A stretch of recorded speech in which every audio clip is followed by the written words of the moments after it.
Hello, everybody. Welcome back to the podcast. I am Jeremy Birmingham. This is Birminology. Today, we are talking with 2025 wide receiver Jayvan Boggs, who committed to Ohio State on Monday morning. It was a decision that surprised some in the fact that it happened a little earlier than people expected.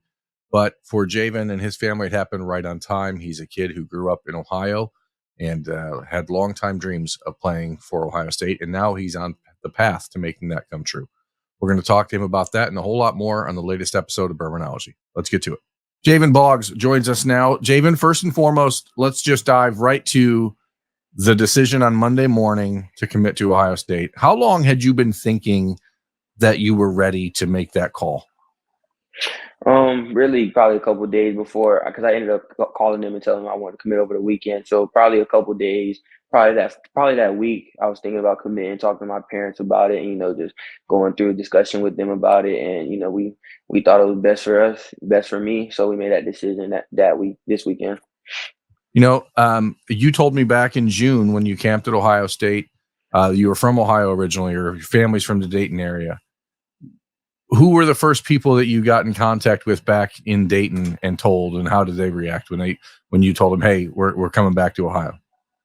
They were super happy because it was my grandma that lives up there, so she was super happy to know that I'll be coming, right back up there and playing an hour away from where she's at. She was super excited. They were all super excited. When did you move to Florida? I moved to Florida when I was about 6. Other than the weather, which obviously is a little bit better most of the time down there at Cocoa High School where you are, that's just east of Orlando for people out there who are unfamiliar with Florida geography. But other than the weather, do you miss Ohio? Were you here long enough to miss anything? I probably wasn't. I would probably say I didn't end up having a chance to miss it because I was probably in Florida really all my life. So not really. I want to, in doing a little bit of research, preparing to talk to you on this episode, I was just reading different articles of different things that have been said about your recruitment over the last handful of months, and I found it striking. And I'm not going to ask you to comment really on any other programs, but I do think it's interesting that you camped at Ohio State. You told me, I think you told others at the time, that in your mind, Ohio State was the number one on your list at the time. When you camped, you got the offer. Buckeyes are number one. Every article that I've seen with your name attached to it since was from the University of Florida. Every article was Florida, Florida, Florida, Florida, Florida. I assume that if there's a number two in this battle, it was Florida. What is it about Ohio State and Brian Hartline that ultimately was so much different for you or made it impossible for you to say no? Well, it was really just Coach Hartline. He puts out a couple receivers first round in the NFL draft every year. He made great receivers at Ohio State, superstar receivers at Ohio State, and it's really kind of like it's it was perfect situation. Be able to have the opportunity to go to Ohio State and be the next great receiver, just like all the other ones. Your mom, I think on Twitter, posted a picture of you as a baby in wearing Ohio State stuff. Has it struck you how? You're one of 1,500 kids every year that gets to sign and eventually play college, Division I college football. But I imagine it feels a little bit different, a little more special, knowing that that's where your roots are, right? Yeah. It's super special for just, not just me, my family. It's super special to go back up there and be able to play college football for the school I've always wanted to play for as a kid. In Cocoa High School, where you play, it's been good to Ohio State in the last few years. Cedric Hawkins is at Ohio State now as a true freshman defensive back. How much of a chance did you get to connect with Cedric when you were up on campus in the summer? And has he been able to give you any advice about what it's going to take to succeed at the next level, knowing that you still have, a season and a half of high school football to play? I talked to Cedric a lot, almost every day. I talked to him a lot. We talked about Ohio State plenty of times. When I was up there, he was almost like my host, almost he was with me the whole way on my whole visit. He was with me through the camp. He was just giving me a lot of advice and talking me up. And after the camp going through till now, we've been talking about Ohio State, how it's just the family up there. He tells me a lot about it. And, I love everything he tells me. Cedric committed to Ohio State in the first quarter of the Rose Bowl when Ohio State was playing Yeah. Utah on January 1st of 2022 or something. And it was the one game I haven't covered for Ohio State, like been on the field in like 10 years. And I was at home having a party with my family, enjoying the New Year's Bowl games. And he committed in the middle of the first quarter, and it ruined my whole night. Maybe I had to stop. I had to start working in the middle of the Rose Bowl. I was pissed off at Cedric at the time, but I'm over it now. There's no bitterness at all. For you, Jayvan, as you look at this decision, you look at the Ohio State legacy at wide receiver, as you mentioned. I asked some people around the Buckeyes program, like, okay, who does this kid remind you of? And the name I kept hearing back was Jackson Smith-Njigba. That's pretty crazy, right? Like, that's high praise for a kid like yourself who is playing, your third year of high school ball. What do those expectations do to you? I mean, are they something that you like gravitate toward, or is it something, hey, I'm just myself, but how do you take that sort of praise? I take the praise as, a compliment because, Jackson Smith-Njigba, he's first round draft pick. He was a great college receiver. He was probably the best college receiver when he was at Ohio State, probably best receiver in college football at the time. It's great praise. I love it. Coach Hartline told me himself, I remind him a lot of, Jackson Smith-Njigba. So it really spoke to me a lot because, his first round pick and he's doing great in the NFL right now. Jackson, when he was a recruit, it was this same point in his recruitment when he committed to Ohio State. It was November of his junior year, and he was a 3-star ranked player in Texas. He ended up being the number 2 ranked receiver in the country by the time he graduated. I look at your rankings and I look at your film and I look at who you play against week in, week out, and it looks like there's like a disconnect somewhere. Okay, like Rivals.com has you as a 4-star receiver. The other national recruiting services have you as a 3-star receiver. Some of them have you as like the number 50 ranked wideout in the country. But Brian Hartline at Ohio State wanted you this early and wanted you to be the first guy in his class of 2025.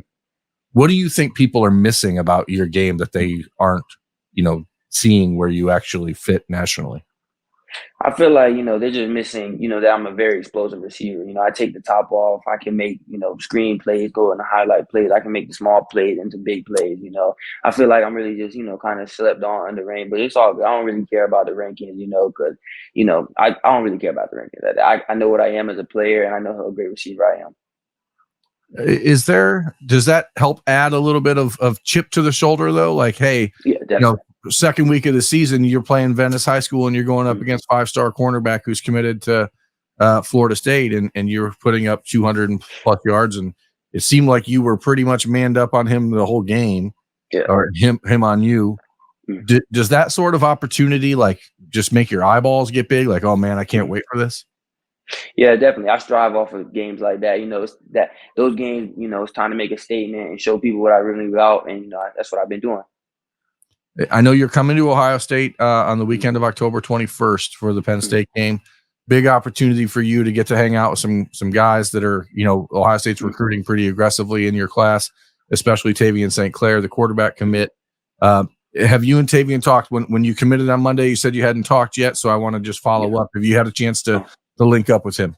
Yeah. We talked yesterday a lot. Yeah, we talked yesterday a lot. We exchanged a few messages. We just talked about Ohio State coming up there, getting ready to work, and, just us building this 2025 class. How important is it, do you think, Ohio State's wide receivers, if you look in the last couple of years in the class of 2020, there was Julian Fleming, who was a 5-star wide receiver. There was Jackson Smith-Njigba, who was a 5-star wide receiver. There was G. Scott, who is a 5-star receiver and is now a tight end. In the class of 2021, there was Marvin Harrison and Emeka Ibuka together. Emeka was the number 1 ranked player in the country at his position. And in the class of 2023, Florida guys, Carnell Tate, Brandon Ennis, Bryson Rogers, Noah Rogers. How important is it, do you think, for you to be that guy to help find other receivers to join this class? It's definitely just, important to build a class that, I want to bring, that we want to bring with us. Coach Hartline, he's going to do a great job recruiting and getting those guys. I'm going to help as much as I can, to get them guys to go up there with me. Jayvan, one thing I'm interested in as far as, as a recruit, how do you know when you're ready to commit? Like, it seems like a very generic question, but Is it just a feeling? Is it knowing? You've been to Ohio State only one time as a recruit, right? Yeah. That was in the summer. So how did you know that it was Ohio State? It's really like a feeling, when I went up there, they treated me like family. They welcomed me with open arms. It was it's a whole brotherhood up there. It's just one family, one big family. They welcomed me in. The facilities, I loved it. Everything about the facilities and the coaching staff. I just loved everything about it. Just my time camping and learning from Coach Hartline in the process. It was great. I loved everything about it. You made that visit without having an offer. What made you say, "Hey, I need to get to Ohio State and do this"? I mean, you're in Florida. You've got other offers. There's a lot of opportunity out there for you if you wanted to take it the easy way. Why did you decide? You know what? I'm going to Ohio State and camping. And did it mean something extra, knowing that Ohio State treated you that way, even though you hadn't had an offer at that point? Yeah, definitely. It was like Coach Hartline and Coach Alfred. They were actually recruiting me to come up there and camp. They were telling me, come up and camp. And when Coach Hartline had interest in you, it's like, it's automatic. You got to go up there and see what they're doing up there. You got to go up there and camp. Really, that's just how I felt. When Coach Hartline had interest in me, I just had to go up there and camp. What is your athletic background? I mean, you're 6'1", 6'1", 175 pounds. Obviously, you look and run like a Division I college wide receiver.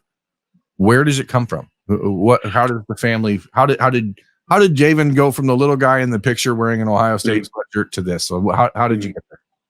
It was really my dad. My dad's probably been training. He's been training me all my life. We've had other side training, but it really became all my dad. He was a football player himself. He was high recruited back then. It really all came from him. Size, speed, athleticism, it all came from him. What is the biggest difference in your life in the last 3 days? And that's since you committed to Ohio State. Really, I would probably say just the love from everybody that I've been getting after committing from, to Ohio State. Just the love from my family, just love from people on Twitter, just social media. It's just been crazy. Just love from people around me.